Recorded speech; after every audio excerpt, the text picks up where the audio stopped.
Welcome to Bigger Than the Game with Jeremy and Jose. I'm Jeremy Dove, and I'm joined by my co-host, my tag team partner, the man, the myth, the legend, the hardest working man in show business, Mr. Jose Ruiz. What's going on, man? What's going on, Jeremy? How you doing, man? I'm super excited about today's episode. Can't wait to get started, man. How's it going? It's going great, man. I'm excited because we have a special guest coming on. I've had the honor of coming on his podcast, the SNL Hall of Fame, which if anyone out there has not listened to, you should listen. I got to talk about Dick Ebersol and come on a round table, but it's really fun. It kind of reminds me of our show where, Yeah, connecting the past to the present. And that's what we love to do. And this guy also is a big sports fan and a big NBA draft fan, an NBA draft aficionado. So I'm excited to have him on. Give it up for our guy, Thomas Sena. Thomas, thank you for joining us, man. Long overdue. Yes, thank you so much. Yeah, Jeremy, you've been a wonderful guest on our SNL Hall of Fame podcast, and we always talked about doing like a home and home Yeah. here yeah, with me coming on yours. So it's wonderful to be here, Jose. Very nice to meet you. I'm a yes, fan of your yes. podcast. I have subscribed to you guys. I listen, so love what you guys do, and I'm just so happy to be on. No, for sure, man. We love what you do, man. It's awesome. Love it. It's great to connect and great to bring these worlds together. So we're just pumped. We're so excited to have you on. Yeah, likewise. NBA draft aficionado. I think that's the first time I've been called that. I've always said it in my head for a long time, but it's nice to It's out there hear now. somebody say that it's out there. Yeah, it's I'm in gonna the it's change in my the Twitter universe. profile and put Yeah, NBA draft aficionado This is now. where it starts. This is where it Yes. starts. Then you're on with Ryan Rosillo talking about Oh the man, combine in Chicago and all that stuff. absolutely. We're planting the Yeah. seed, Thomas. We're planting the seed. Thank you. Thank you. yeah, but But it's good to have you on. Seriously, thanks for coming on. Appreciate it, Jose. absolutely, absolutely. So, when we talked, back that was January, February about this home and home, and I was like talking to you about it, Thomas, and you talked about the NBA draft and the history of it and the evolution and how you've been someone you're like the Mel Kiper of NBA draft. Like you've been doing your own scouting stuff for way before the internet was big and all that. So with the draft, NBA draft is this week. So tell us, when did you start?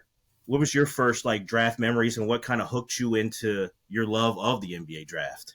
Yeah, I think I started just watching it around 1991 is kind of the first real memory of the NBA draft that I have. And I was 9 years old during the 91 draft. Wow. That was like Okay. Larry Johnson, Dikembe Mutombo, Billy Owens was kind of my guy back then.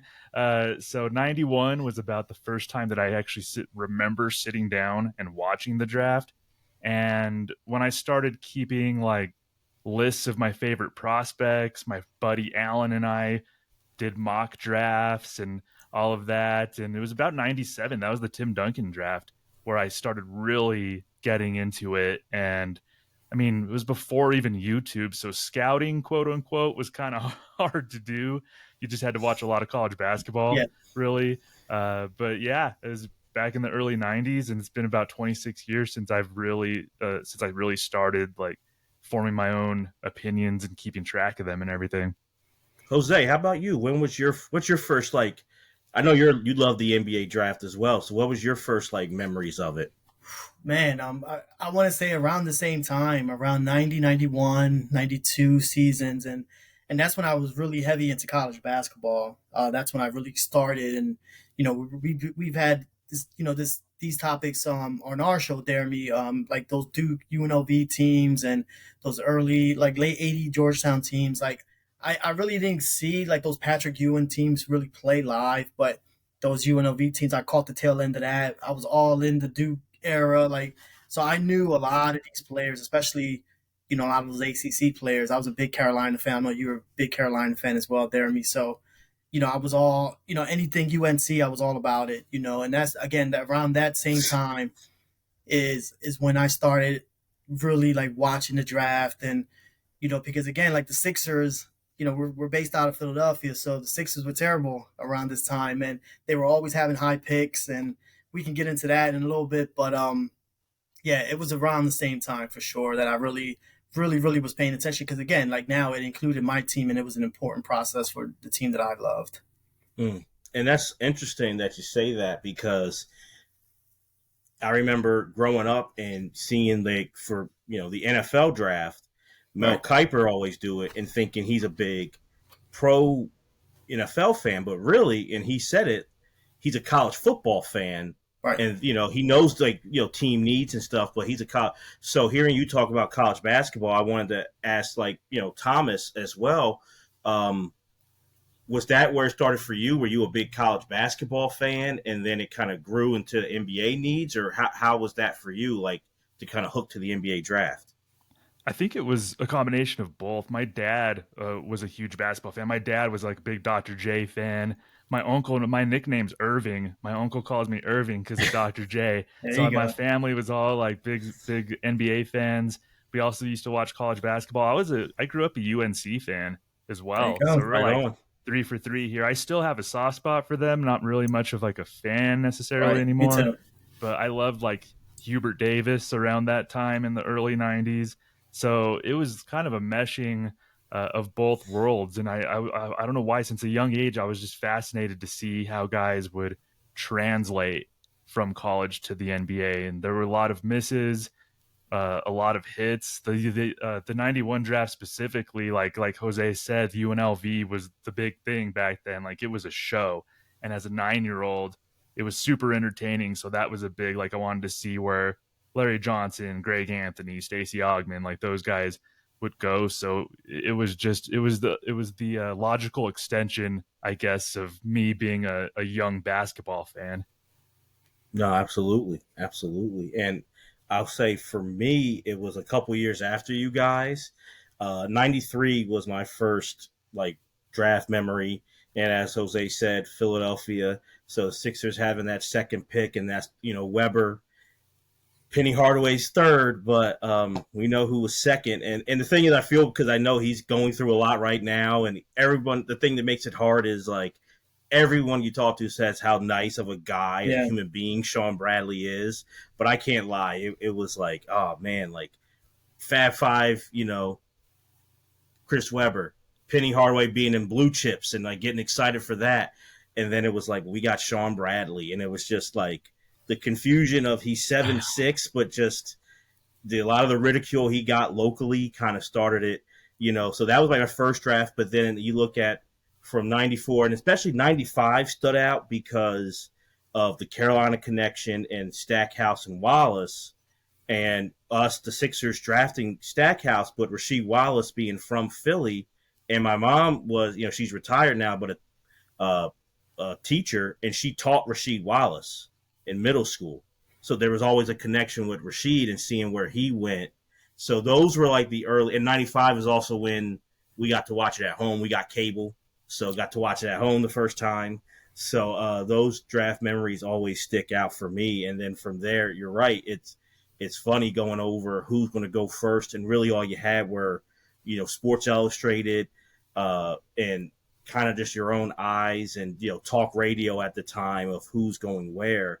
And it's crazy to see how over the years the breakdown has really just evolved, and now you can get draft coverage 365 24/7 now.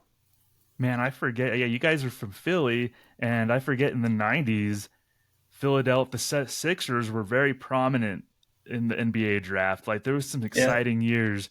Like Jeremy, you just missed the when the Sixers drafted the next Charles Barkley in '92. That's what they Yes. Clarence Mm-hmm. Weatherspoon. Baby That's Barkley. baby Barkley. That was the whole talk because we got our next Barkley I here in the missed top 10. I missed that draft, but Mhm. there's a picture in my household of young Jeremy meeting Clarence Weatherspoon at a Ah. Phillies game and shaking his hand. So I the Weatherspoon effect still hit young Jeremy, just not right out of college. But I definitely had, and going to the Spectrum and hearing Spoon being chanted all the time, and him with Dana Barros. So I still got the Spoon effect, and he definitely, was not Baby Barkley, but Good that's player, not baby Barkley.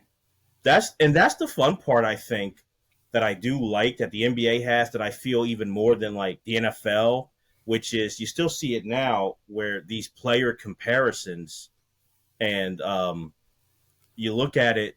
I can think about, and Jose, I know we've talked a little bit about it too, where like Thomas just mentioned, Spoon got the Barkley comparison. Stackhouse, we did an episode on 95 Duke Carolina. Stackhouse was being called the next Jordan. Hell, Yeah. even Embiid, when we drafted him, Olajuwon. So I do like that when you do the NBA draft and you watch it, you're always getting those player comparisons, and it kind of does that, hey, for our show's sake, like that past to the present kind of thing.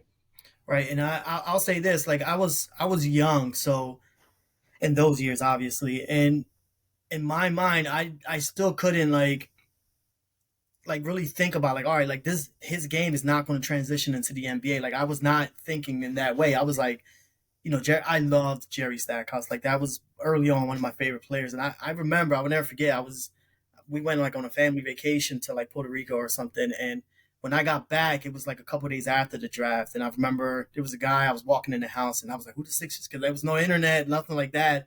So I was like, "Who the Sixers getting?" They were like Stackhouse. I was like, "Oh my god!" Like we're saved. Like I thought he was going to be the next great again, like that Carolina's shooting guard, like that position had like a little aura to it, and I was just really really excited. And then the team that the Sixers looked like they were building throughout the '90s, and again like there's a couple players that we can definitely talk about there, but like I didn't know that there was a difference between college basketball and then the NBA level, and it was just like I thought.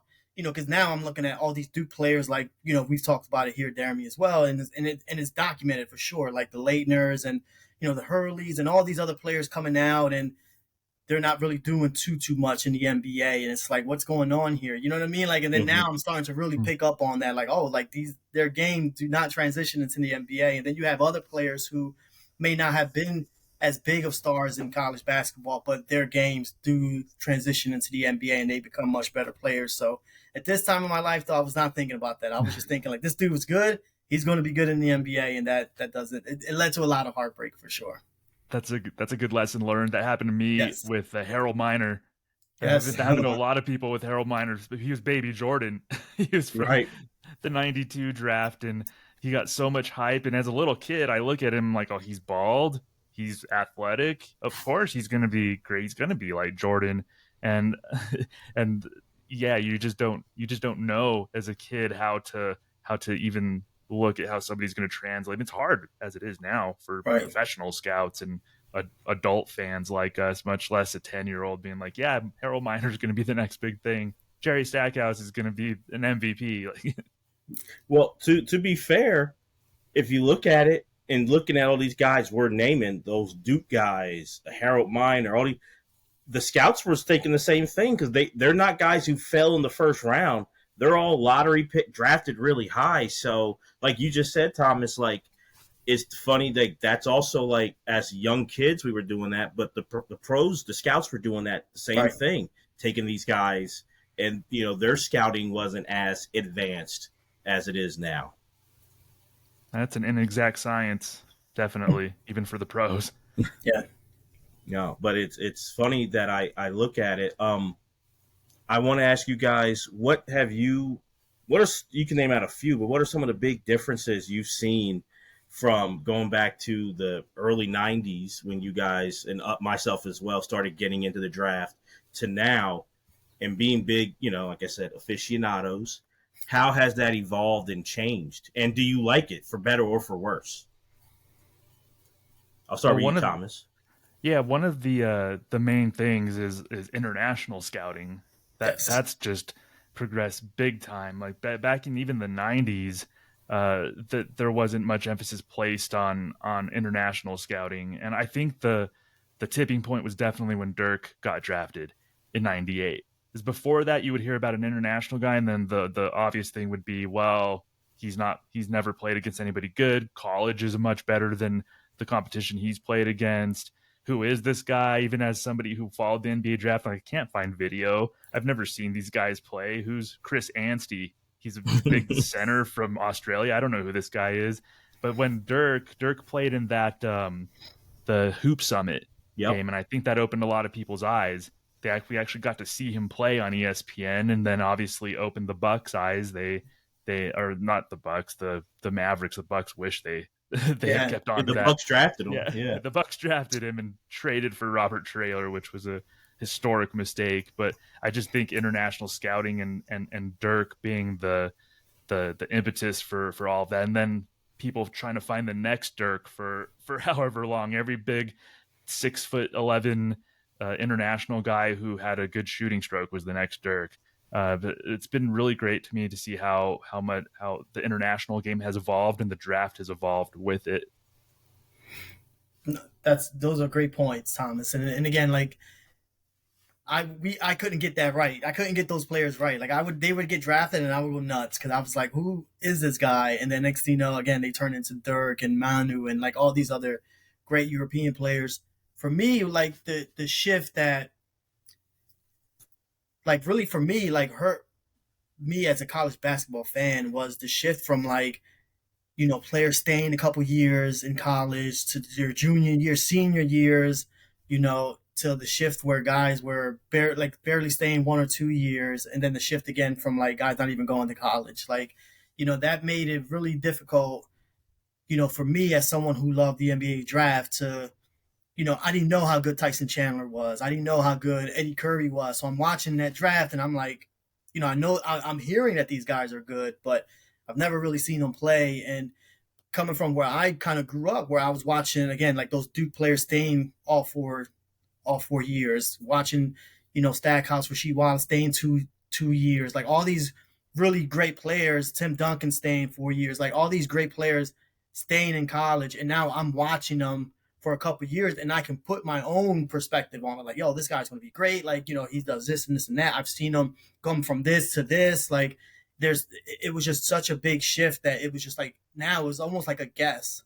Like one guy on my list, I thought he was going to be this great player, and he didn't stay. He stayed in college for one season, and it was just like, man, if he would have stood one more year, I think his game would have gotten much better, and he would have been better suited for the NBA. So for me, like that was the biggest one that I was just like, man, like going from how we all grew up into like almost like a guessing game for me when it came to a lot of these players and these scouts.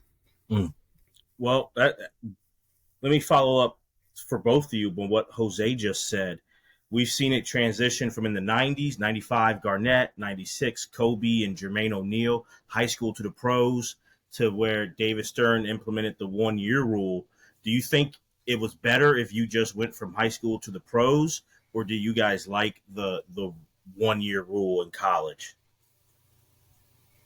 I think that players should be able to go from high school to the pros. I mean, it's situational, but I think it's not like football where I think there's maybe I can Right. count one or two high school football players who I thought might have been ready for the NFL, like Adrian Peterson and I don't know, somebody else who might have been Yeah. ready for the NFL like, right out of high school.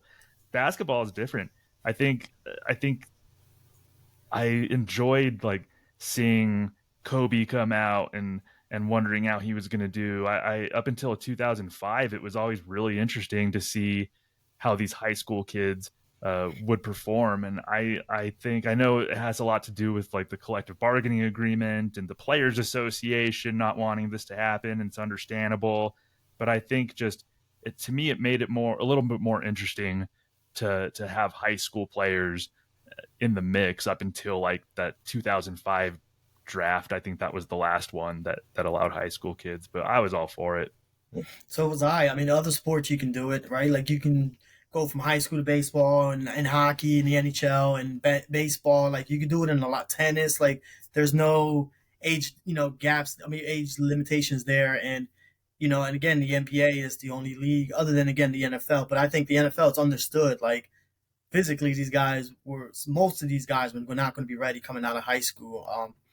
But I agree. I think in the NBA, you should have that ability, and then because what this has done is just I don't want to say it ruined college basketball, but it's it's hard to keep track of like who's on your favorite teams or whatever in college basketball. And Thomas mentioned like with UNC, like I don't follow them nearly as close as I used to. I like if they were doing well, I'm going to root for them, but I can't name you three guys on that team right now, and it's just because again like the one and done situation, and I know it's helped a lot of guys out, and I know it's helped a lot of programs like Kentucky, and I know a lot of other programs started to follow after Calipari, like Duke and all these other major programs. But to me, it's really it's hurt college basketball for sure. But it also like I think guys should just be able to just do what they feel as though they should be able to do.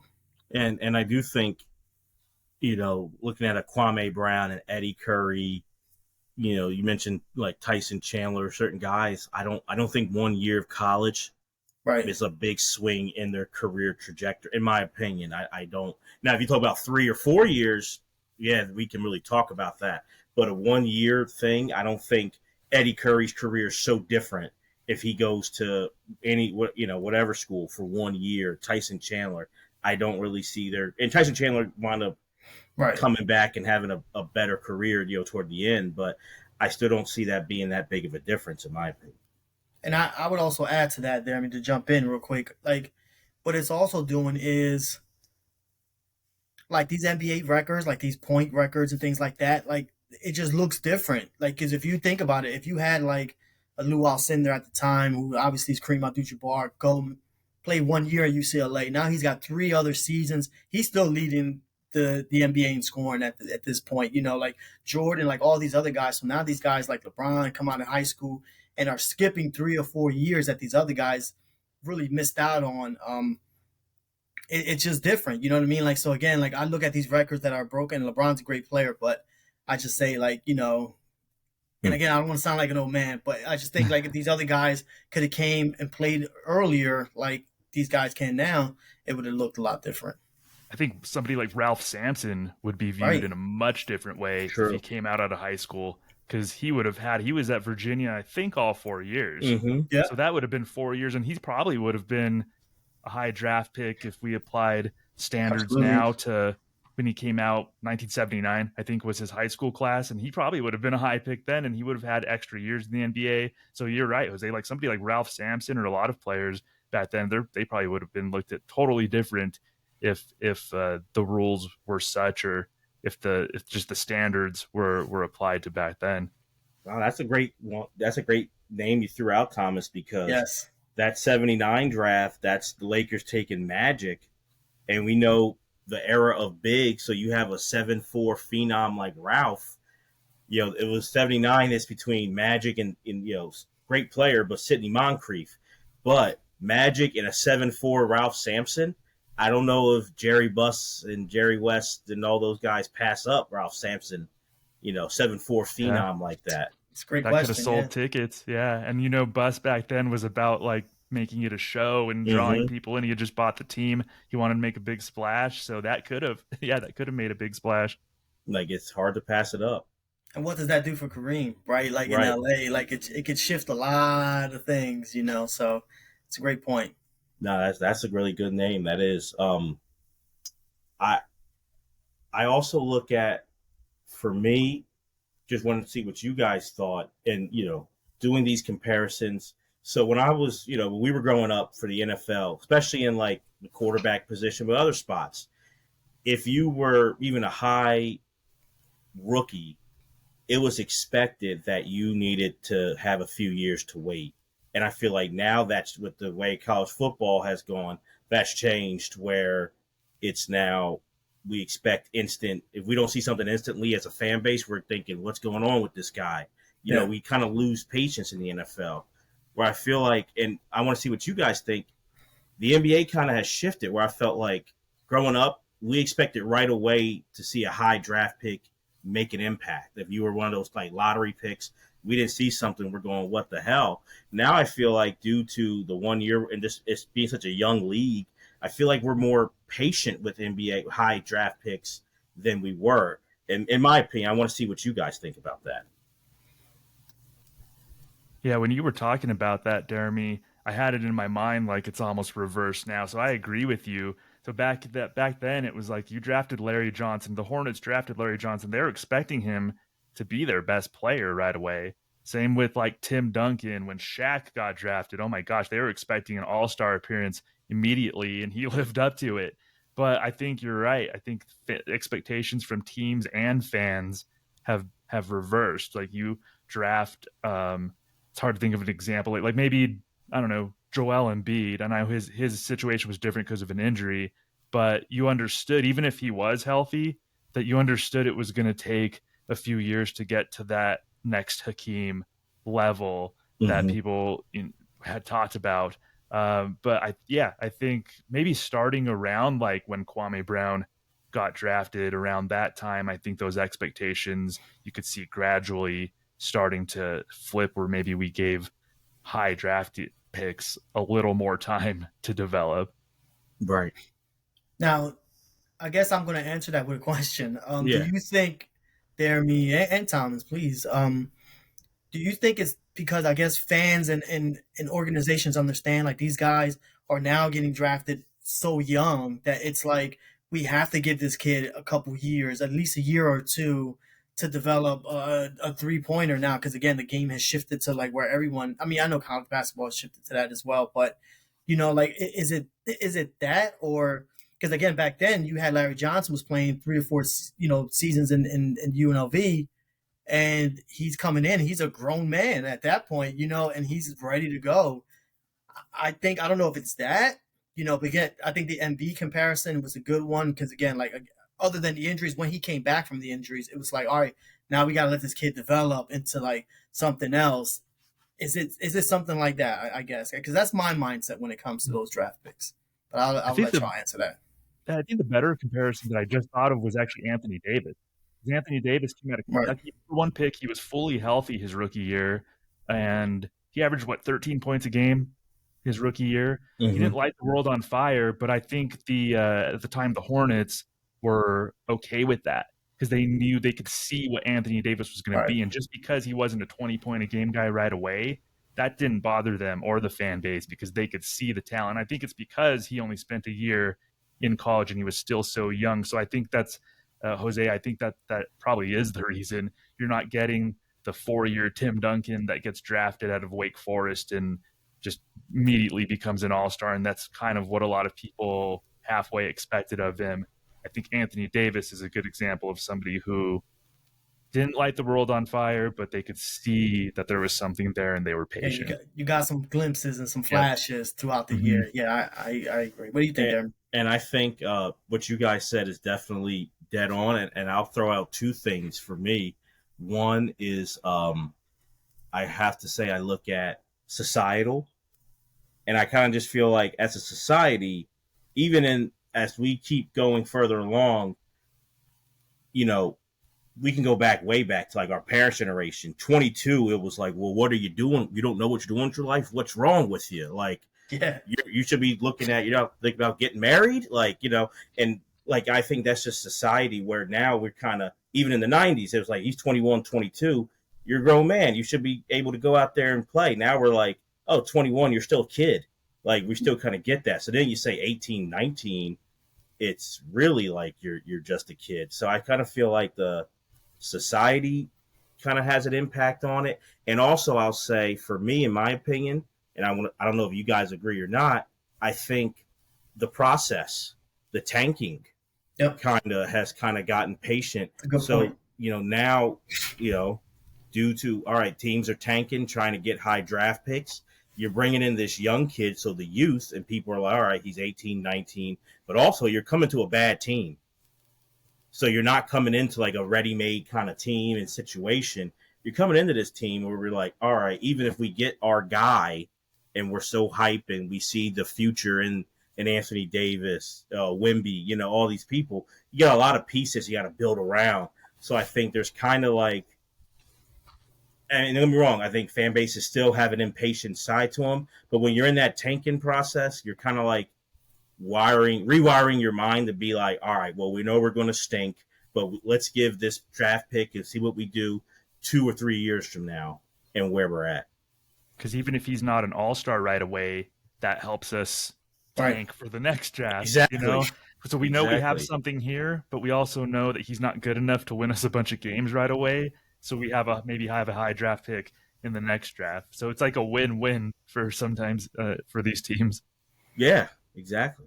Yeah, and I think organizations do a great job of like selling fans like on a 3 year plan or a 5 year plan. Like, this is what we're doing. We're trading this guy off.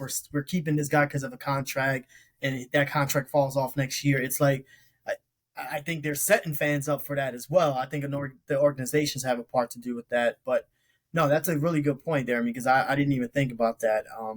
Because a lot of teams are doing that now, and they're tanking for a couple seasons, just gathering draft picks, and then it's like, here we go. And then when they draft these players, it's like, all right, but let's give them a couple seasons, and they're really like 5-7 year plans that these teams are kind of trying to implement. Yeah, if like Wembenyama this year is if he shows flashes, but he's not quite an all-star that lifts his team to the playoffs, but he shows flashes of what he can be down the line, and the Spurs have a high draft pick in 2024, is that the worst thing for the Spurs? Like Absolutely I think not. that's probably ideal. I know Pop will say that he wants to make the playoffs and everything, but as an organization, that might be like the ideal thing that could happen with the Spurs and Wembenyama. Yep. Absolutely. No, and I think that's just also, and that's what's fun about, like, have talking with, you, Thomas, and Jose, is I think with due to the internet and due to now we get so much information in all sport, but we're keeping it to NBA right now for the conversation. Even the casual fan is smarter than like what they were in the 90s, because we just have so much info at the palm of our hands. So even and I'm not trying to sound like I'm so smart or I know so much, but even someone who I talked to today, who I know, like, they're a casual, they might try to say that, oh, I love basketball, but I'm like, no, I've known you for years. 5 years ago, you weren't into the game like this. So like, you're kind of learning, but they can kind of give like the rhetoric. I hate to say it like that, but they can be like, well, yeah, we got to draft Wemby, and of course we got to wait a couple years. We're gonna, it's a process. We're tanking, blah blah blah. And it's like, do you really understand what you're saying? Slash, like, people weren't thinking that way in the 90s. They were just thinking like, what? Like, we want to see instant impact from these high draft picks. Hey, we've seen these guys on, the big stage in college basketball. Why aren't they doing it? We weren't looking at, like, does their game translate, how athletic they are, all these different things. So it's just, I think the fan, even the casual one, has gotten smarter too.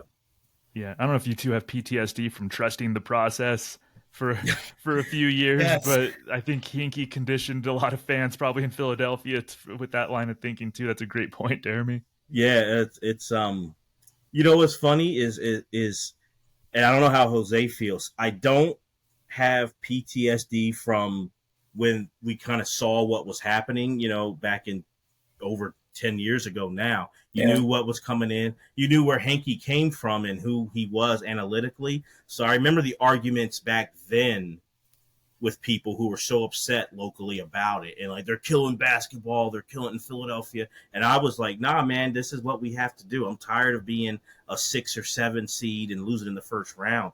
I'm done with that. The PTSD is just from the front office woes of once we started getting good. And just like the 1 step forward, 3 steps back was like, what the hell is going on? And just like historic calamity seeing the Sixers do and still do to this day. Yes. That's where I'm just frustrated. And to be fair, the process worked. You know what I mean? Like, he got Embiid, he got Simmons, and people can say what they want about Simmons, and I'll definitely be talking about Simmons later on. But he got Markelle Fultz. Like, those were all the right picks in those years. Like, I know people talk about Tatum and all that, but Markelle Fultz was the best player in college basketball that season before, and I was okay with that pick. I was like, all right, he's going to slide right in with Simmons and Embiid. Like, this will be good. He can play the point with Simmons on the bench. Like, it was just, all right, it'll work. And it's not. And these players just didn't develop. Well, 2 out of the 3 didn't develop. And again, like, he put them in the position to make the right picks, and then a lot of things happen. I mean, the one thing, and I don't want to make this a Sixers episode, the one thing that really killed them, I think, was the trade for, it was the kid from Villanova. Oh my God, I'm forgetting his name. Bridges.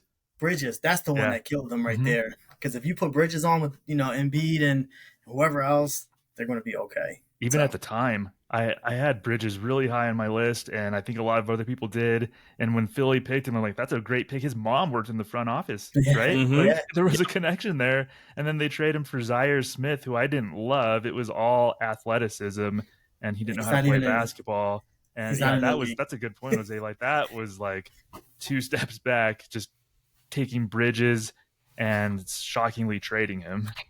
Yeah, that was the icing on the cake, and that's going to be the one that I think when there's already books, but They when you can't recover from that one. yeah, when you do the documentaries, the 30 for 30, the bigger than the game, looks back at it, like, that's going to be the one that like that did them in. And no, it's interesting because it definitely is not a Sixer draft podcast, but I feel like Sam Hinkie brought a lot of interest in a way, slash like a different perspective on the draft, and made it popular in a way for all fans looking at it. So like this process kind of, for better or for worse, it changed how we look at the NBA draft in a way. What Sam Hinkie started and what the Sixers been doing the past decade, and collecting all these draft picks, even looking at like getting second round. The second round was never anything, but now you see the Sixers getting like a Robert Covington, and now I see teams looking at the second round of being like, okay, there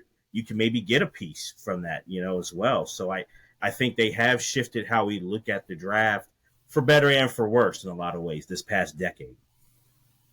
Yeah, there were two teams that recently that bought. I think they bought into the second round or traded into the second round. Jaden Hardy was picked by Dallas in the second round last year.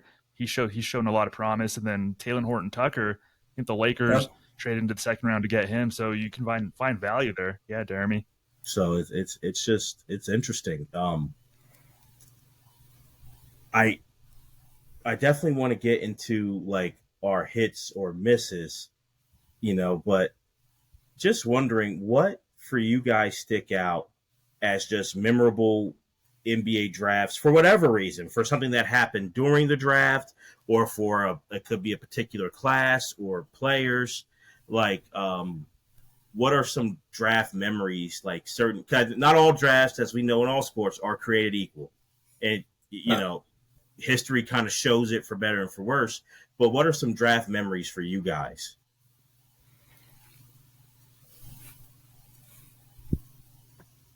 So for me, I think back to the 98 draft, and it's kind of it ended up being a good thing for this player. But when Rashard Lewis was in the green room forever, I don't know if you guys remember watching that draft, and Yes, he was thought yes. to be, and at the time I thought like he should have been a top 10 pick. He had like size and shooting, he's a good Mhm. athlete.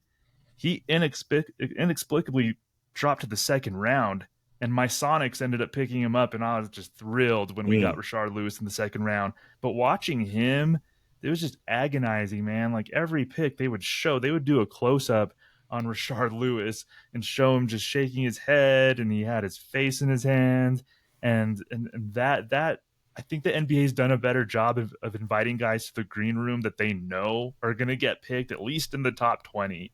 So they wanted to avoid another Rashard Lewis, but that 98 draft had like there wasn't a clear number one even heading into the college basketball season. It's like Rafe LaFrentz was the early favorite for the number one Yeah. pick that year. Mike Bibby was talked about. He ended up being the number two pick. Rafe was the number three pick. But then this kid from Pacific shot up the charts, Michael Olowokandi, and it was kind of a surprise even up until a few days before the draft. It wasn't necessarily assured who was going to be picked, and I remember being surprised that Olowokandi ended up being the selection. And then you had, like I had mentioned, Dirk being drafted. You had a couple Carolina guys. That was Vince Carter and Antoine Jameson draft. So that draft for me, it was exciting, had a lot of intrigue. It was fun to follow.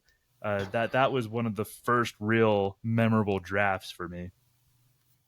Yeah, and even that draft, Carter and Jameson get traded for each other. Yeah, Like I remember that, and I was like, what? Like for me, I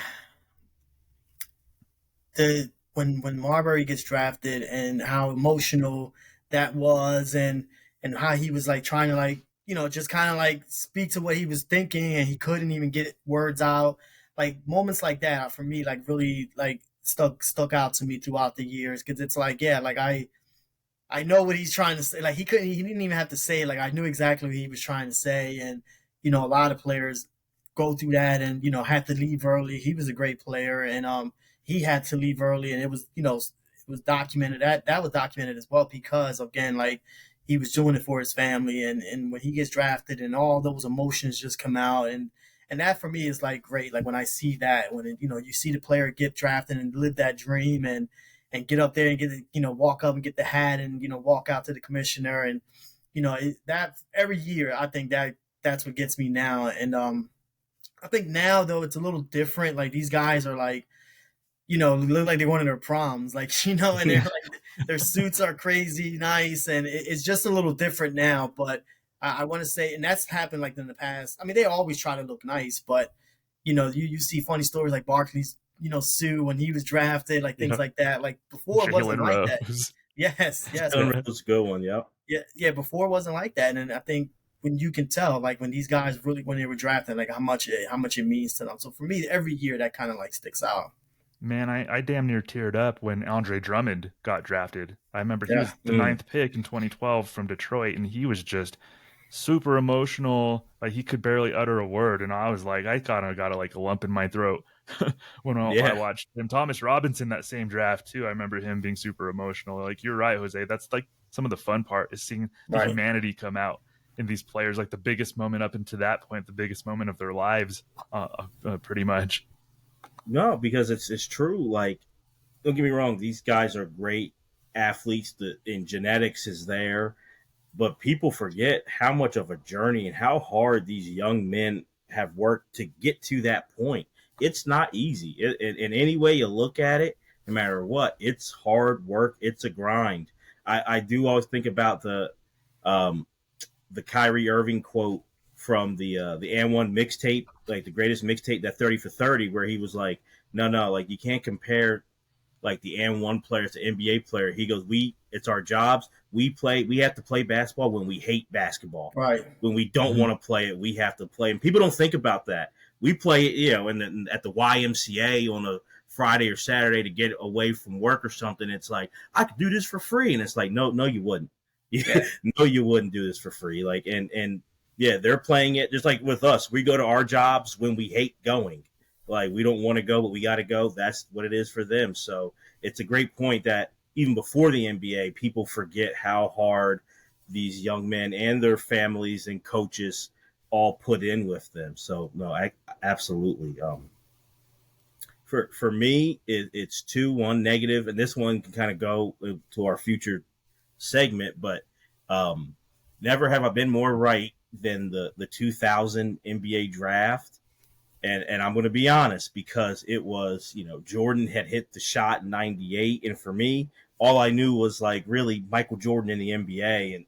And so it's like, it was a weird thing. Like, what's the NBA post MJ going to be like? And then we had the lockout in 99 and the 50 game. And it was like a weird time.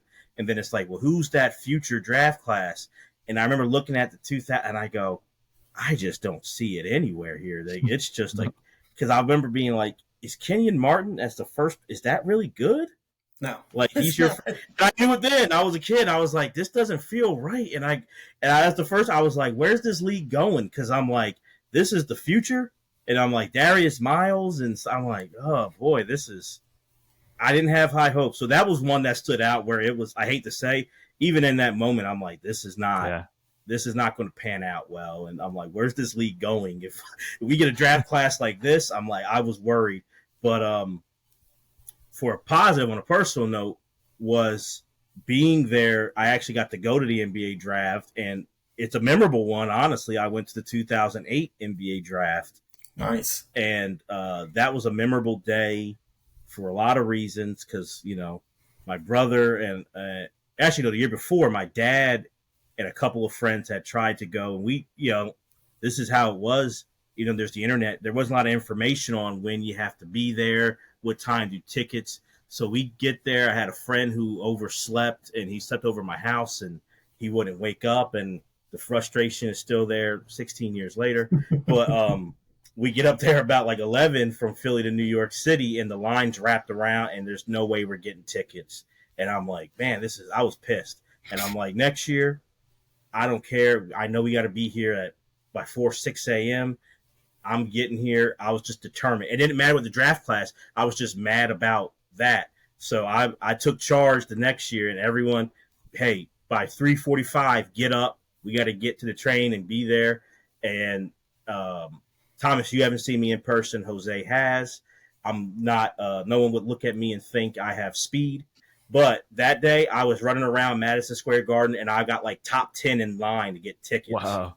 because I was determined. And we got there at 6:30. We had to wait outside on the garden like floor outside for like hours, but we got the tickets, and it was a day of getting to meet Kevin Durant because he was there in the audience that night, and seeing how tall he was up close and getting to shake. I got lucky to shake D Rose's hand, Beasley's hand, Kevin Love's hand, Westbrook.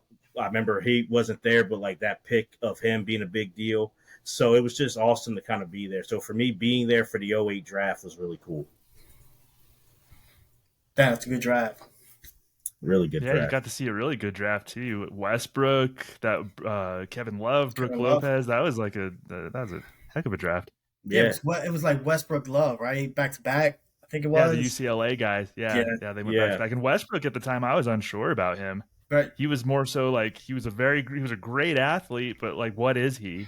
So he was one of those that like, but I didn't know how just damn competitive he was. I mean, that's one Right. of the things that like when you're as a fan, when you're like scouting the NBA draft, it's hard to know those types of intangibles with guys. We're not sitting there interviewing them and talking to their fifth grade teachers and stuff. We're watching video in them. So a lot of the intangible stuff is a guessing game. And I didn't know at the time Russell Westbrook was like an amazing competitor.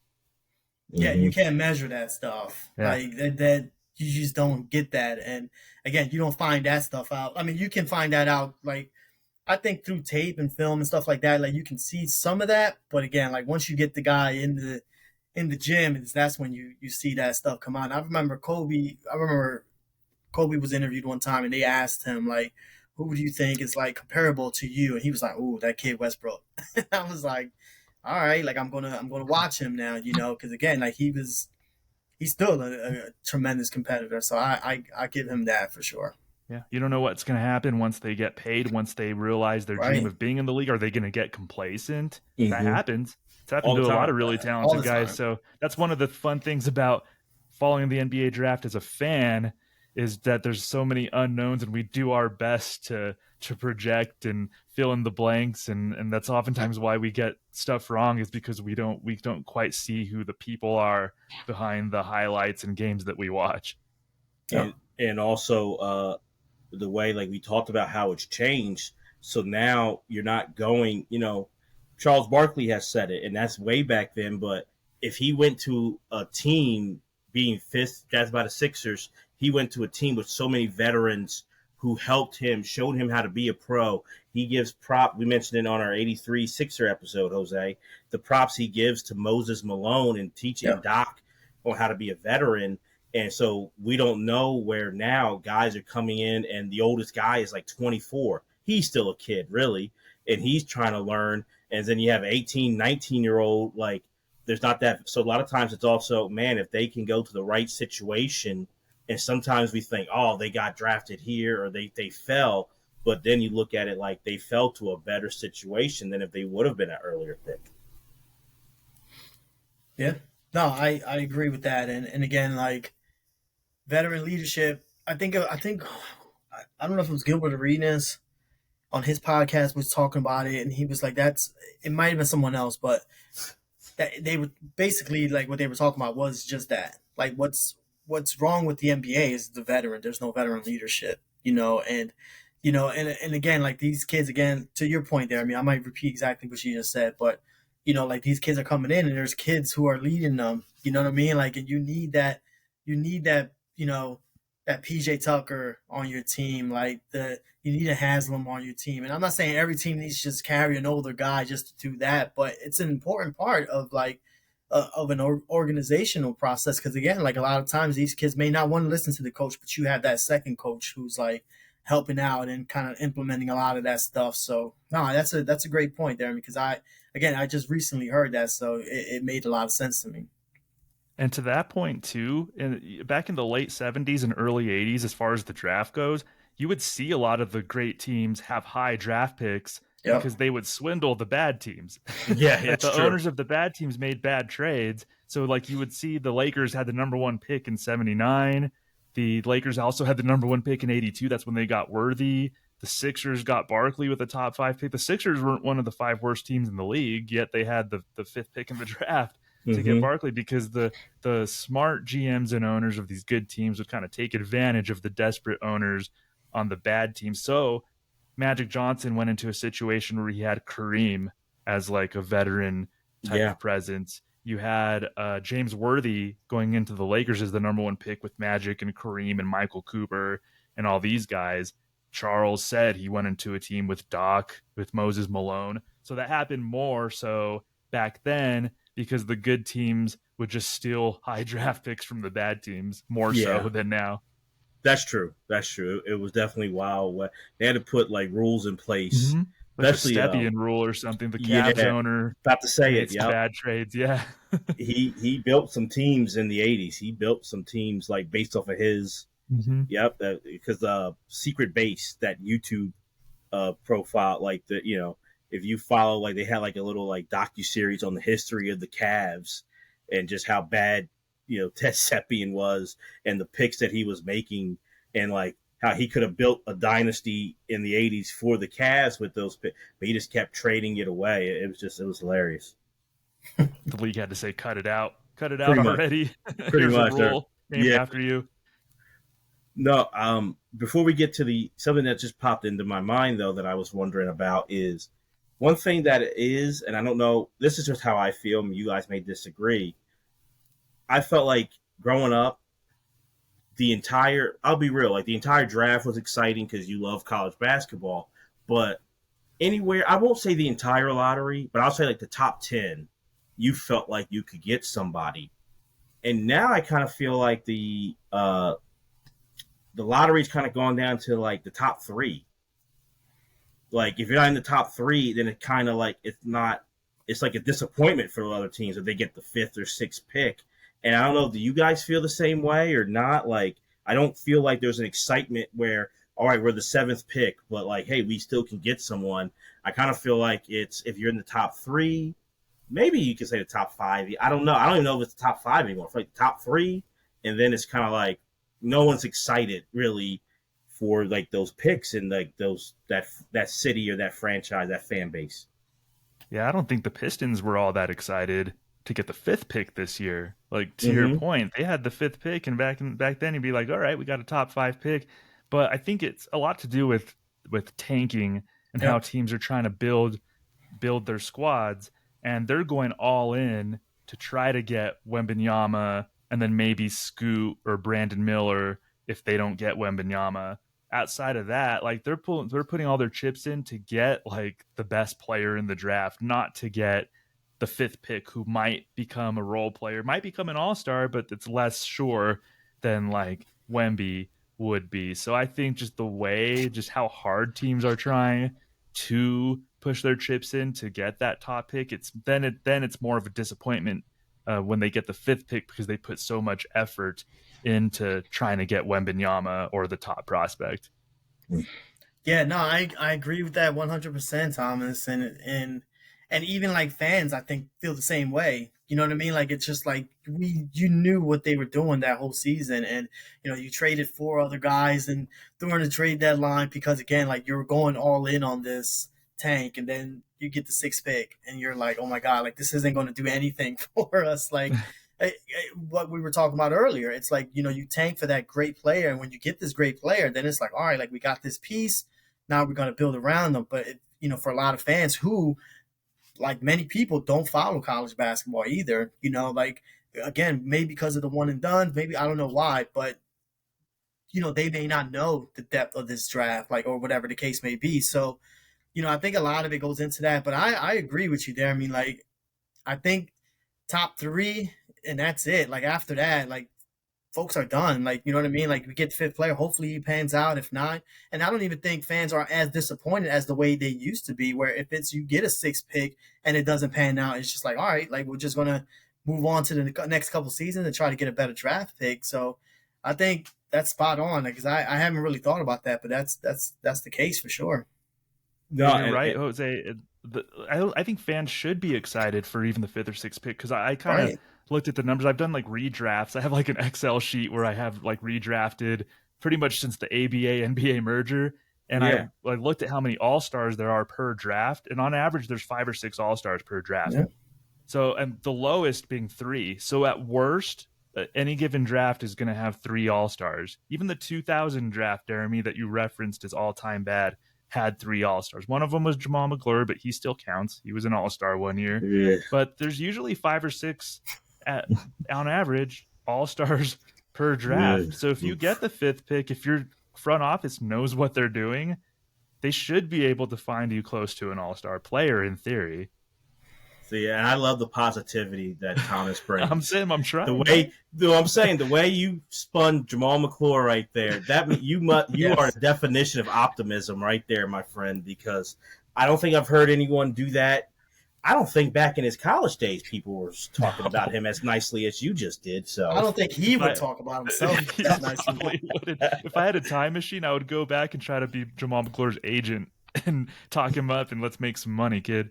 Yeah, boy, oh boy, wow, yeah, that's something. But it's just I remember being at the draft in '08, and it's in New York, so there's all these Knicks fans, and they're wanting Westbrook, and they have the 6th pick, and I'm just like, unless you trade up, he's not falling to 6. Like I just knew that, and even like you guys said, with some question marks, not sure, but I'm like, he's not going to fall to you, and just remember when they were. The last year, them being Seattle, sorry, Thomas, but them taking Westbrook and the Knicks fans being disappointed, and I'm like, but you have the 6th pick, and they got Gallinari, who was a decent player for him. Yeah, he not his fault. He was with an all-time just bad run of basketball with the Knicks, but was a decent player. Get Melo. Yeah. It's just. Even in when the Sixers got him, when the Knicks got Porzingis at the 5, and they weren't excited about that. Knicks fans were like, "What?" And he wound up being like the stud early on of that draft, and he was the 5th pick. Yep. You know what I mean? Like, it's just funny now. Like, you're disappointed, and you had the stud, you had the number 5 overall pick, and I think that's something I think the mindset should be changed, and that we could talk about, like. Whether I know there's an influx of international players, guys are playing 1 year, but it's like you said, Thomas, it's very, even in an all-time bad draft, you're not going to have a draft of like 0 All-Stars or even like 1. That's very hard to do. So it's like you can have some prospects here coming. So there needs to be a little bit more excitement, even if you don't get a top 3 lottery pick. If you're later, I think fan bases should still be hyped for it. See, my positivity's radiating. There you go. To you guys now. There you go. I'm feeling it. Yeah, because I mean, even to your point, like a name that we talked about earlier, Clarence Weatherspoon, he was what, the 7th pick, 8th pick around there, something like that. And Sixers fans were excited. Again, it was maybe that Baby Barkley thing that had them all too excited. But again, it was later in the top 10, and like I was excited. I was a kid. I had no idea like he was going. I thought he was going to be this Baby Barkley, but so yeah, like it's definitely shifted for sure. But he was like a rotation player too, and if you could get a good rotation player near the top 10, a long time, yeah. Honestly, like I have to check to see where I put Weatherspoon in my redraft, but he wasn't actually that big of a bust. I have him 11th in the redraft. Honestly, like he was the 9th pick, and I have him 11th in a 92 redraft. Like that was actually, if you look at it, like a decent pick. Like a decent pick, yeah. Yeah, I feel like he went to an All-Star game, I think, Weatherspoon did with the Sixers. He was in a slam dunk contest, I think. I'm pretty sure. Yeah, that might be the closest to an All-Star he was. But okay, that's true. Dana Barros went for the Sixers. Dana definitely did, yeah. But, okay. But speaking on that, since Tom, you kind of led to the perfect segue. This is going to be good and bad for us, where I kind of want to hear you guys looking at since, when you guys were starting to watch the draft. I guess we could start with we'll start with the misses. That's the fun part. So who were those guys who you were like, this guy, you felt like he's going to be great, he's going to do this, and sadly disappointed? Thomas, do you want to start us off? All right, I'll take you guys back to the 2000 draft, since we haven't run that draft through the mud enough on this show. And my big early miss was DeMar Johnson, the 6'8", 6'9" guard from Cincinnati. He was like the number 1 player in his class in high school. And at that time, and even to this day, one of the first things that I look at when I'm looking at draft prospects is size for their position. And sometimes I could get kind of hoodwinked by that. Like, Yep. and that happened to me with DeMar Johnson. He was 6'9" shooting guard, and I'm thinking to myself, like, who's going to be able to? So he's going to get his shot off whenever he wants. But what I didn't take into account was that he was very skinny. He wasn't as athletic. He didn't play as athletic as maybe his measurables showed.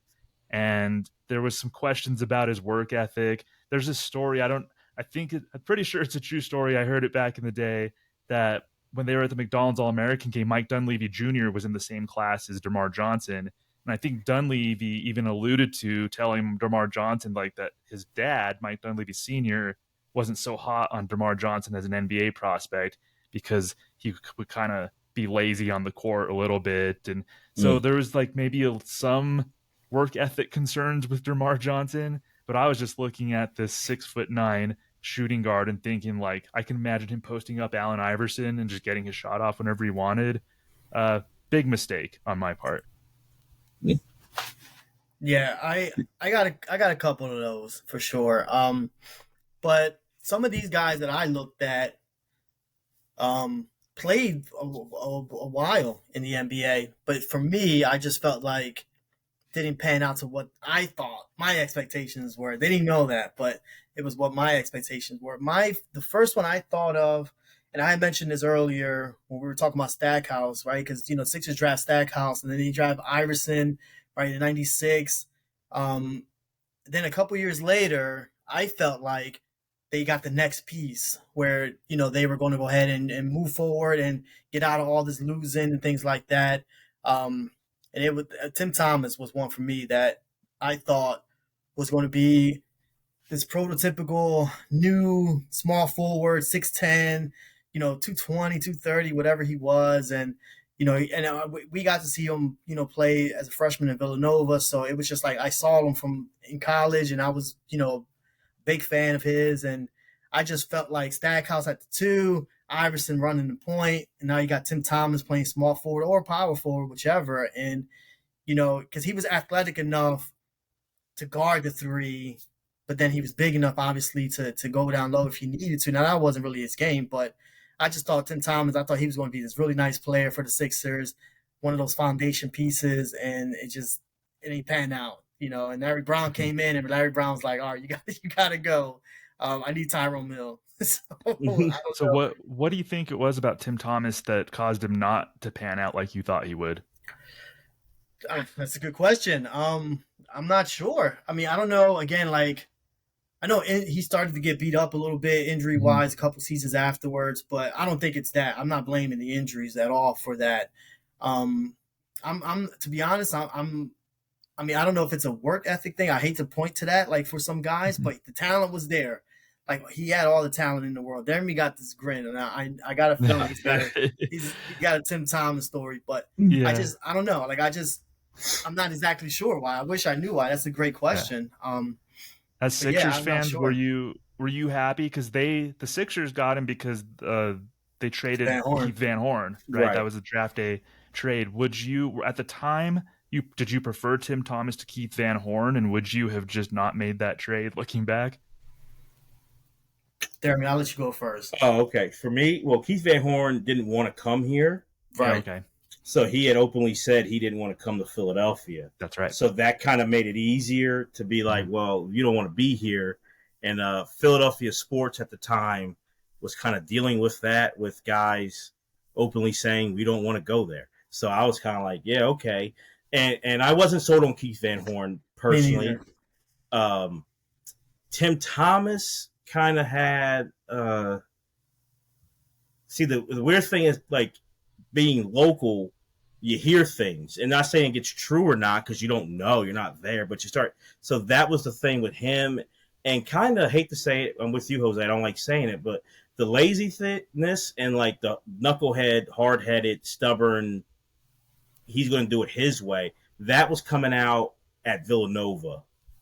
So that's where I wasn't surprised when you get him to Philly. And then when he comes to Philly, it's still a team. They're trying to change, but it's not quite there yet. And Larry Brown's coming in, and you just know he's going to clash with a guy like LB. So Tim Thomas was one I was kind of rooting for, but I was not sure about. It's kind of interesting. I'm looking back at 97. So that draft, we remember Tim Duncan. We remember Tracy McGrady. Chauncey Billups ended up being arguably a top 100 player of all time. That wasn't a great draft otherwise, honestly. Like No, afterward, you No, have Steven Jackson. I have Keith Van Horn fifth in a redraft, honestly. Tim and Thomas that's saying seventh. He was something. Yeah. drafted seventh. I have Tim Thomas seventh in a redraft. And then like Ron Mercer, Bobby Jackson, Derek Anderson in that range.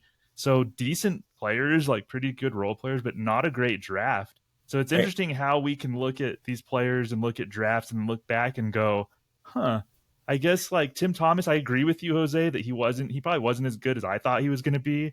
But on a redraft, he went where he should have too. So that's an interesting kind of looking back on past right. drafts like that. And what hurts 97 is being right after 96, which to Right. me, Mm-hmm.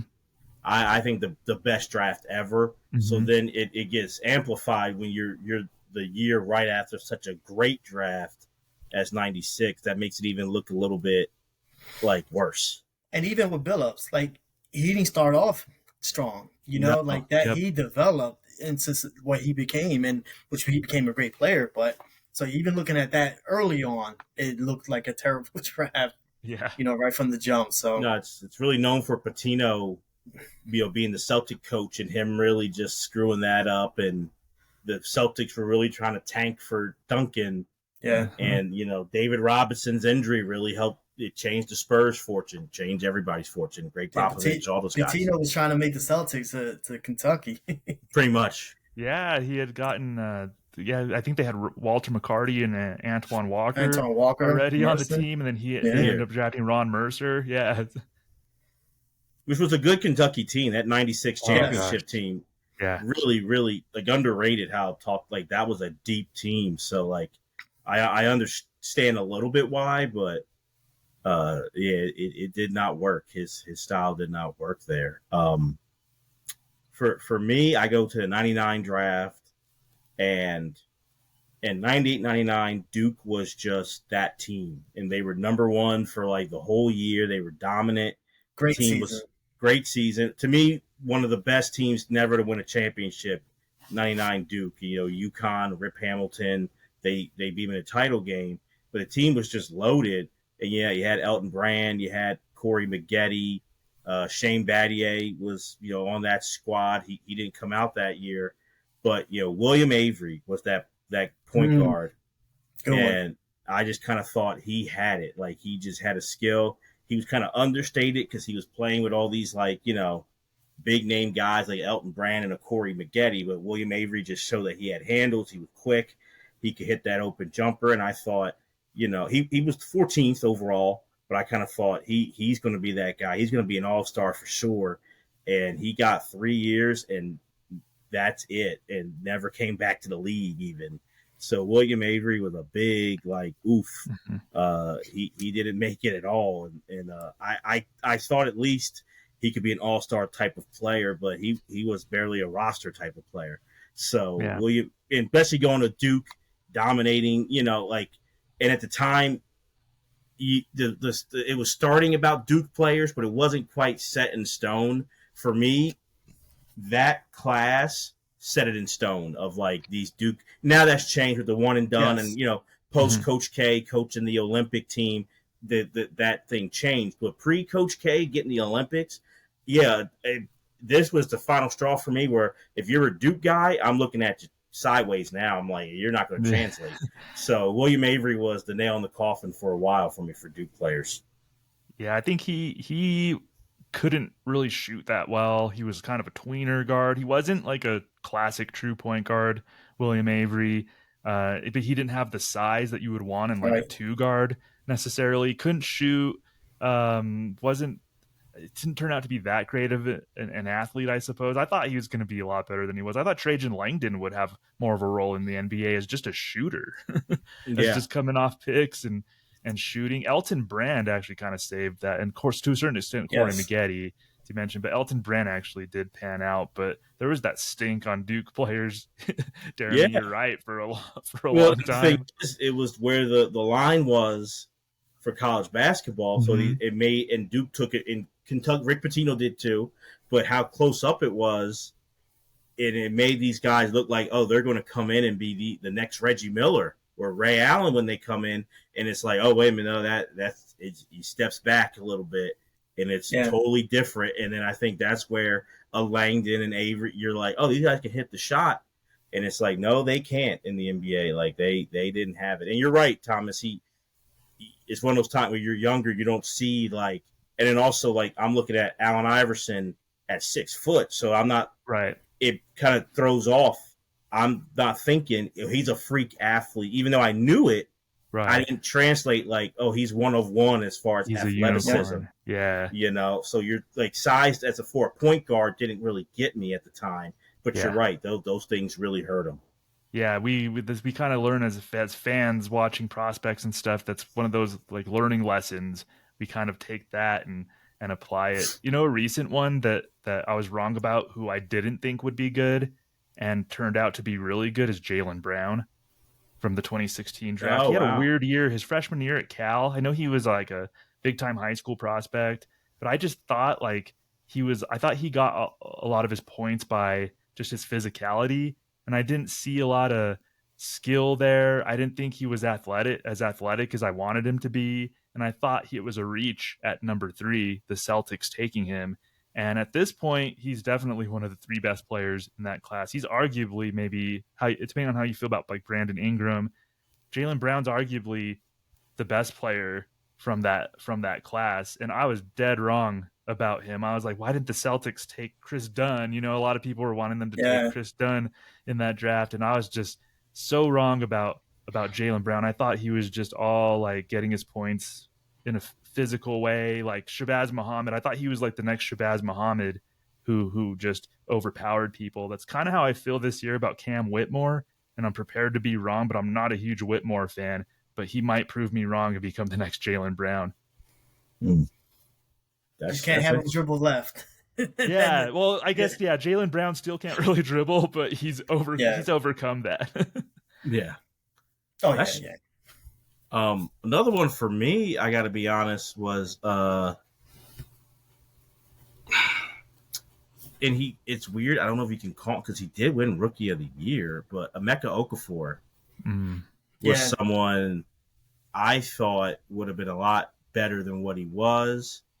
I was someone who thought him over Dwight. I said, this guy, we've seen him. He's not a high school. And I knew Dwight he was a freak athlete in the way he was built. But I'm like, Okafor at the time looked like he was a sturdy kind of built kind of guy. And I'm like, this dude has it. You know, he won a title at UConn. He played under Jim Calhoun, and we know how tough he can be. So I thought he was going to be it. And early on, like that Rookie of the Year, you're like, yeah, Orlando, you should have took Okafor, but he disappointed. And I was wrong. Dwight was the much better player, and Emeka Okafor got me on that one. Yeah, he got me too. I thought he was going to be much, much better, and that didn't work out. To be fair, I think Okafor, a lot of his was injuries. I think he could have still been a like steady double guy in the league, a decent defender. But having him over Dwight Howard that's where I think, Jeremy, you can claim I was wrong, completely wrong. Okafor over Dwight Howard, obviously in hindsight, was not a good take. But with Okafor, I think he could have been a pretty solid big man. Injuries got him, but definitely not in the class of Dwight Howard. So I'm still giving you that L, Jeremy. Yeah, it's an L. I'll take it. It helped me with the beat years later. Like sometimes you have to learn, like you see it. And then when I saw that was when I knew I was right on this. Everybody guy did except for the Grizzlies. Yeah. Everybody was out on to be at the time. That was one of the most bizarre picks I've ever seen. Well, you know what did him in is that UConn Pitt game. And remember, Pitt had DeJuan Blair. Mm-hmm. And Blair, he kind of was built like Elton Brand, the way Brand was built in college a little bit. But Blair was like not the tallest, but like he was a powerhouse big man. And that UConn, Pitt had a good program. and DeJuan Blair just tore into the beat, and that was like the icing on the cake. To your point, Thomas, which is like, why did they go with that pick? Because you could just see it. Like, if he can't handle 6'7", 6'8" DeJuan Blair, like housing him around, what's he going to do in the league? And nothing.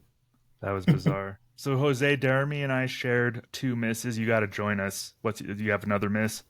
We can't just let you slide with one. No, I got plenty of them. Don't worry about that. One is, again, I'm going to go to North Carolina, and one guy I thought was going to transition into the league nicely was Rashard McCants. I thought he was going to be a nice player, especially after that freshman year. He averaged like 17 a game, and I was like, man, this dude's going to be good. And then, honestly, I had him and Marvin Williams like at a tie, for me, and for that award, even that whole 04, championship team, 04-05 team, they all went like top 15 in that next draft, and except Felton's the only one that really panned out. Now, Williams played a long time, you know what I mean? So that's why people look at that and go, oh man, but McCants, he played 4 seasons, and he was out of the league. He was cut by, I'm trying to remember the team's name. I had to jot it down because he was on Minnesota. Yeah, he was on Minnesota, yeah, for sure. But then he went like overseas and played in like a Philippine league, and he got cut by like the Gatorade Tigers or something like that. Man. And yeah, he played like 3 games and they cut him, and it was just man. That's also, I'm gonna give him some responsibility, but you got to remember he got affected by the Kardashian curse, which is a real curse to me. That's a real thing. Right. The Kardashian curse got him, and we seen Lamar go down. They almost got Harden. Chris Humphries, Ben Simmons went Reggie Bush, Tristan Thompson. Yeah. It's just Miles Austin. Hasn't got Booker yet. We'll see. It's coming. It's coming. Yeah. That curse is real and it's powerful. Man. And that Kardashian curse. Reggie Bush had his bet once, him and Kim. Then Reggie went to Miami, and it's like, oh, he saved himself from being a bust. Like, that Kardashian curse is real. I mean, so that's I give McCants number 1 to blame, but a little bit of that's the curse too. Yeah, from what I understood about Rashard McCants, he was, let's say, not that easy to get along with. Yeah, I think from what I've heard from his coaches and some of his teammates, I think he was maybe a bit moody behind the scenes, and that couldn't help. Same with Joseph. We're talking about Carolina guys. Joseph Forte had the same issue. I think he had an attitude issue big time, and he was just beyond a bust. Kendall Marshall was another UNC guy that got me. I thought he just had such a good feel for the game that it was going to translate, and he could control pace in the NBA, and turns out he wasn't that athletic and couldn't shoot, and he got his assists in the NBA, but that's really all he could do. So I was wrong. Carolina guys get me sometimes, it seems like. Yeah, Marvin Williams got me good, though. Yeah. I was like, man, he's going to be nice. I was like, he came off the bench. He helped them win the championship game, and I was like, man, he's going to be a nice – but he's the one I was like, man, if he would have stayed one more season and been the lead guy when all these other guys went into the draft, I think he would have really developed a lot better, but – I get it. Well, cool to see him play with Hansbrough and those guys. Yeah, like, if he had stayed another season, that'd have been fun. Because he might have been like the first pick the next season if he played well. I mean, he was the second pick or third, but so real quick before we go, that you guys have some hits, some ones that you were arguing with people. He's going to be it, and you got it. You guys have any of those? Yeah, I have a couple of recent ones that I'll pat myself on the back for. So 2020, the 2020 draft. So I had Tyrese Halliburton, I think, on my board number 2 or 3 by draft day. I loved his size. Like, I'm a big, you could tell, size for your position and feel for the game. And Halliburton had both of them to me. People were questioning his shot, but I thought he could replicate it. It was a weird release, but I thought it was something that he replicated and couldn't actually make consistent. So I had Halliburton. I think I had LaMelo number 1, and then Halliburton and Anthony Edwards in some order 2 and 3. Yeah. And turns out Halliburton is like maybe the second or third best player so far in that draft. And then Desmond Bane, he was the 30th pick in the 2020 draft. And on my board, I had him number 9 ultimately. and he kept slipping and slipping. And I just saw a guy who, again, like he had a quick release. He was big and strong, good size for his position. He seemed like from what I read about him, he was like a great teammate, worked hard, and I just thought that his game would translate to the pros. He's better than I thought he would be. Like I didn't think he was going to be this good, but he ended up being picked 30th, and I had him ninth. So I'm going to go ahead and we talked about our misses. I'm going to go ahead and pat myself on the back in Yeah, regards to You Halliburton and should. Desmond Bain from that draft. How yeah. about you, Me, Jose? I'll go recent as well. I know when folks went one, I wanted the Sixers. I was a big De'Aaron Fox fan, like a huge Fox fan, and I wanted the Sixers to go with him. Even if they would have taken him first, I would have been totally okay with that. But then we were talking about trades and stuff like that, and I was like, man, if they can go back a couple picks and take Fox, like I would definitely do that. And he's starting to really. Well, I think last year he blew out. Like he really hit his he's really playing really really well now, obviously. And I think this year coming up, I think he's going to have a monster year. But and again, I know that's like not like a super reach, like Desmond Bain, but I think for me, like I know a lot of people in that draft were talking Fultz, Tatum was like really hot, and a couple other players obviously, and but for me, it was always my guy was De'Aaron Fox out of that draft, and he's starting to prove me wrong now. Tatum obviously developed into probably the best player out of that draft, but I think this season coming up, I think Fox is going to really push Tatum a little bit for that best player. No, Well, Fox is absolutely. much better than I thought he was going to be. So he actually Yeah, proved me wrong. And I was a big Lonzo Ball fan, and I think Lonzo so was I. he Yeah, might never play again because he's I just know. been dealing with injuries. But I think he would have carved himself out to be like a really nice player. Lonzo's shooting was better than people thought. But I had Yeah, Lonzo over De'Aaron Fox, and that was a mistake. Regardless of how Lonzo was, he was going to extend his career. Hopefully, he could still play again. But having Lonzo over Fox was a definite mistake. Fox is definitely a lot better than I thought he would be.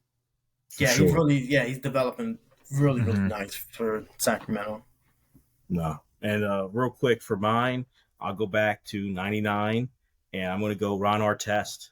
Ron Artest was a guy I Ah, loved. it's a good one. Loved watching him at St. John's, and I saw like I'm big on like the guys who are two-way players, guys who can. I love defense, and I want to see that in you. And you could see Artest getting after it. I liked the fact that he was under Mike Jarvis and knowing the kind of coaching guy Jarvis was. So a lot of people I remember saying like and hearing about him and what he was doing in New York and the buzz he had on the playgrounds. So a lot of people weren't sure about Jerry Krause taking our test that late and all, but I'm like that guy's going to be a good player, and I didn't know how crazy he's going to be, but he wound up He's being a a good player. really Yeah. good player. The So Knicks drafted Frederick Weiss ahead of our test, and that's when Knicks fans were pissed off, and they were right to be. And Yeah, absolutely Frederick Weiss's only claim to fame is Vince Carter jumping over him at the at the at the Olympic 2000 Games. Olympics, yeah. Yeah. Oh man, Uh, our test being so good led to me being wrong about like Stanley Johnson. I started trying to find players in the Artest mold without realizing that there's certain qualities that made Artest like who he was. exactly. And so it got me wrong about players like that. I want to shout out because I think this guy's a good example of the value of being able to watch somebody for a long time, watch a lot of games from them in person. I'm from New Mexico, and I have season tickets to the New Mexico Lobos. Been going to okay. games since I was a kid, and Danny Granger is someone who I was able to see in person quite a bit. I remember my dad and I watching Granger's. He transferred into New Mexico from Bradley, and I Mm-hmm. remember his first game with the Lobos. I looked at my dad after like at halftime, and I was like, "This guy's going to play in the NBA." Like he was 6'9", could shoot, could dribble, could do all this stuff. And I looked at my dad when Danny Granger was a junior. It was in 2003, and I said he's playing in the NBA. Like he might be the best player. I think to this day, I think Granger is the best player to ever play for the Lobos. And when draft day came up in 2005, Granger was about where I thought he should be. He was being looked at as a top 5 pick, and he might not last past number 4. And Granger, who's getting all this buzz, he went 17th to the Pacers, Mm-hmm. which was so bizarre to me. Like the Raptors took Charlie Villanueva. There was just all these bizarre picks, and I'm like, I think Granger's a top 5 pick. Like I saw him play; his skills translate. to the NBA. And the fact that he slipped to 17th just blew my mind. And I think if he did a redraft, he'd be a top 5 or 6 pick in a '05 redraft. But that was, to me, the value of just something. I got to see this guy play a bunch in person, and he was just a no-brainer to me, and I don't know why teams passed on him. Absolutely. I thought No. Villanueva was going to be better, but Yeah. yeah, I Yeah, like this game. so did I. I thought Granger should have been picked over him, but I thought Yeah, Charlie yeah. would have had a much better career than he did. And see, Villanueva, I was kind of right on, and that's just the Big East. You've grown up being up in the Northeast and watching the Big East so much, seeing how he played, and kind of seeing how Villanueva showed so much talent, but showed like he played when he wanted to play, and Yeah. he seemed this, and that was like Jim Calhoun's frustration with him, and that kind of like hit me like there might be something to that. So I was kind of, but he was such a talented guy though. Yeah, definitely. Yeah, in that draft, so Danny Granger worked out for the Pacers, and I got word because I used to work in radio in Albuquerque, and I kind of would hear different stories from different sports guys who I knew. And so Danny Granger worked out with the Pacers leading up to the draft, and after the workout, I guess Larry Bird talked to Danny Granger and was like, "That was great. You know, you did so well." He told Danny Granger, "You're not going to be there when we pick." He's like, I wish you well in your career, but he's like, you're not going to be on the board when we pick. So I think Larry Bird was just ecstatic when Granger fell to them at 17, because Bird even told Granger, like, yeah, good luck with your career, whoever you may play with, but it's not going to be us. He was right. You're just too good. He was going to be a great player, and yeah, you know, it sucks, man. But he was getting there. He was developing for sure. He was. I know injuries hurt Danny's career, but he was on his way to being like a multi-time All-Star. Yeah. No, but guys, this was an awesome episode. Thomas, thank you for joining Jose and I. Yes. We definitely want to have you, and we're going to have you back for another episode coming up. But it's awesome. Like, listen to Thomas on SNL Hall of Fame, that awesome podcast. It's amazing.